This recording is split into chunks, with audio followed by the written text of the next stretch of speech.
পাড়তে আসছে, এটা বেড়ানা আম। কারণ বানর কাঠবিড়ালি অনেক অনেক নষ্ট করতেছে, সেটা তো আমি বলতেছি, আর ওই জন্যই পেরে নিচ্ছি। বানর অনেক অনেক নষ্ট করতেছে। দেখেন এখানে একটা খেয়ে একবারে নষ্ট করছে। দেখেন এরকম করে বেশ কয়েকটা গাছ থেকে আম বানর পেরে নিয়ে গেছে, নেটের মধ্যে আছে, দেখানোর চেষ্টা করতেছি। আর এই যে আপু এখানে রাখতেছে সেটাও বলি।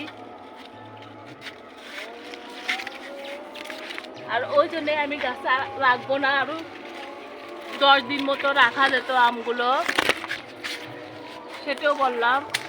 যেহেতু আমাদের এত কষ্টর ফল আর কি বানর খেতে দিচ্ছে না, আর সেটাই আমরা পেরে পেরে নিচ্ছি।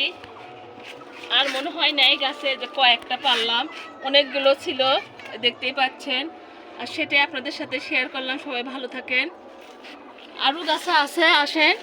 হাজবেন্ড বলতেছে যে আরও আছে, ওগুলো পেরে নাও। আর সেটাই আমি পারবো। যে এখানে কাটিমন আম, দেখেন, কারণ বানর খুলে খুলে রাখতেছে, সেটাও বলি।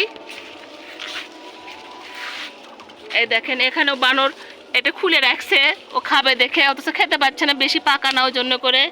সেটাও পেরে নিলাম আর সুন্দরভাবে আপনাদের সাথে শেয়ার করলাম। দেখেন বানর কিন্তু অনেক অনেক ক্ষতি করছে, আর সেটাই বললাম। সবাই ভালো থাকেন। আল্লাহ হাফেজ।